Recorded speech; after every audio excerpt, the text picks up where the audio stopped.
In these examples, we're going to use the same normal distribution where we know that the typical length of pregnancies are normally distributed with a mean of 266 and a standard deviation of 14. We know in this first part, given that one definition of a premature birth is in the length of the pregnancy, is if the length of the pregnancy is in the lowest 3% of all pregnancies. That's one definition. We want to know what length of pregnancy separates those babies who are considered premature from those who are not. So the lowest 3% of all pregnancies is considered premature. We want to know what's the cutoff at the 3% margin there. Here's the bell-shaped curve that I've already gone ahead and drew. I'm going to label the mean of 266, and I'm going to label everything else that I'm looking for. So here's the cutoff I'm looking for. I know that the area in here is 3%, or if I wrote that as a decimal, it would be 0.03 and then 00. And what I'm looking for is, what is this value right here? What observation is the cutoff from the lowest 3% from the upper 97%? Remember that our chart can go from, it can give us the area to the left. If we know the area to the left, so I'm going to write area to the left, if we know that, we could find a z-score. That's what the chart allows us to see. So I could look up 0.03, since that's the area to the left of this marking, this observation.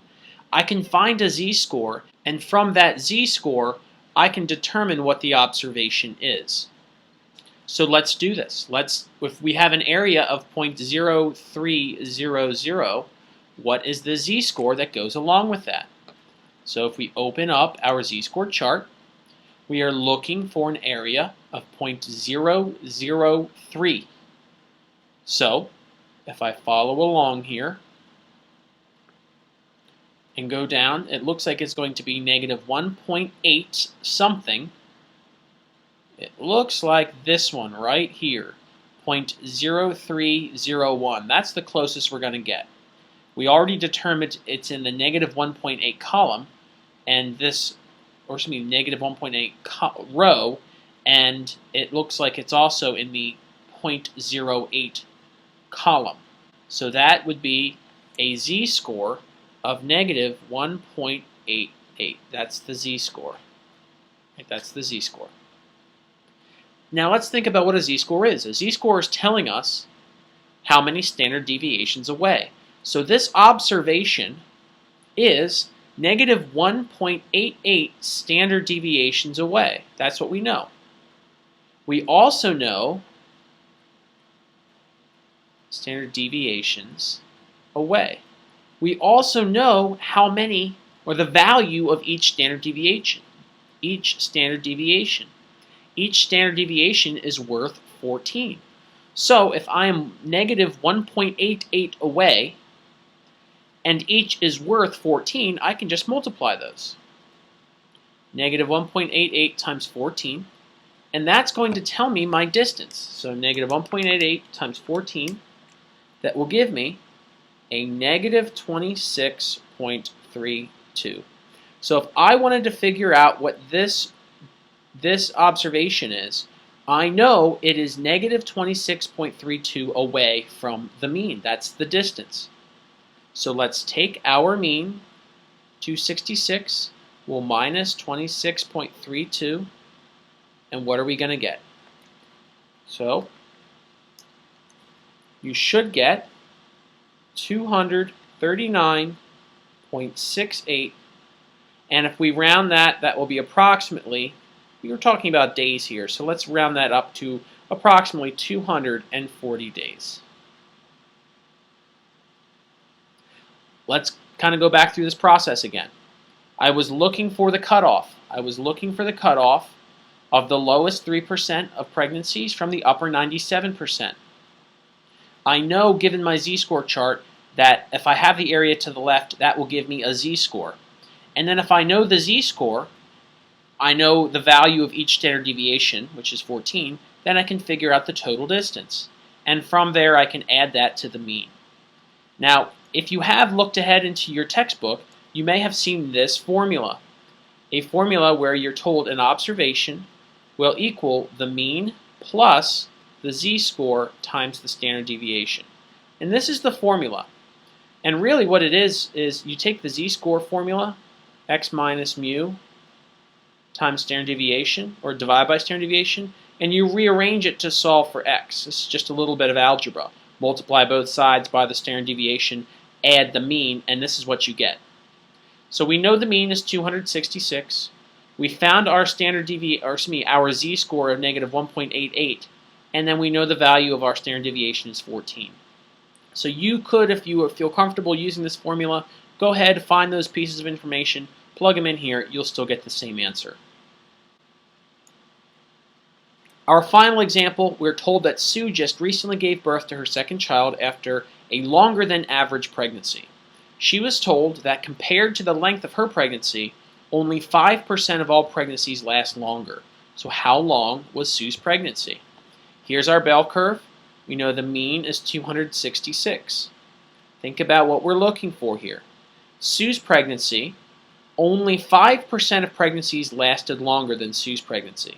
So I know Sue's pregnancy, her observation here is going to be up here, and this is going to be the 5%, right? There's going to be 5% in this area above her observation, which we know is approximately 0.05 if we convert the percentage to a decimal.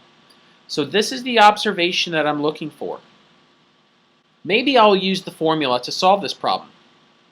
So I have my observation. I can find that if I know the mean, the z-score associated with that observation, and the standard deviation.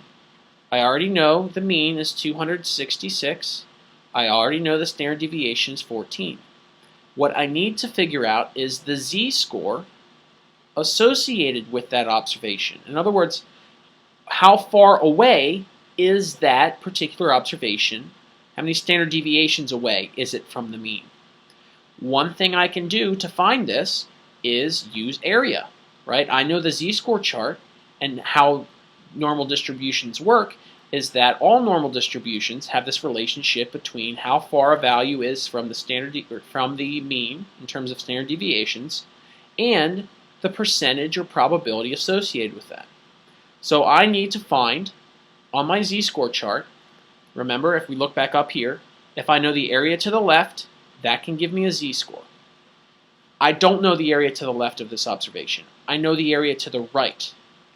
But as we've seen in multiple videos, I can find the area to the left. The area to the left can be found by subtracting the area from the right to the right from 1. So if this is 5%, then I know that this is all 95%, or 0.05, or excuse me, 0.95. So if I can look on the chart, all right, let's look on the chart. I know the area I'm looking for, the area to the left is 0.9500, 9500, and that's going to give me a z-score. So let's see what z-score I get when I look at that chart.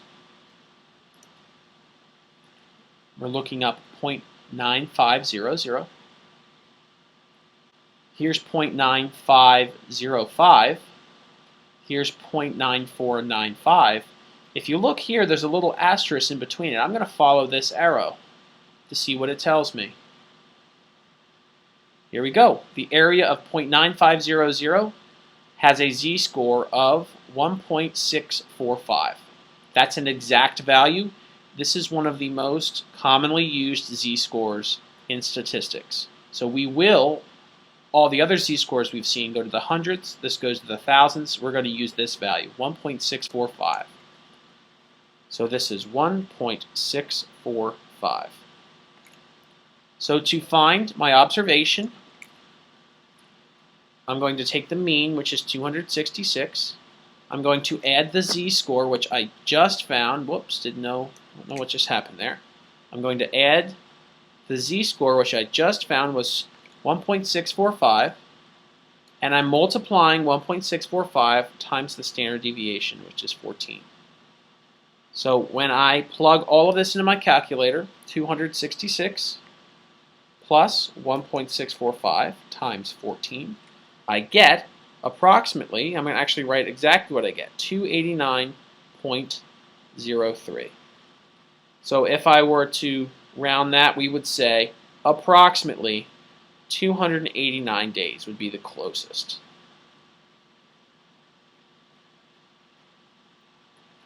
In this problem, we knew that this observation of Sue's pregnancy, there were only 5% of pregnancies above it, which means they're 95% below it. Using that area to the left, I was able to find the z-score. And then knowing that that z-score multiplied times the standard deviation will give me the total distance, I can add that to the mean and get my observation value. From there, we round to the closest day.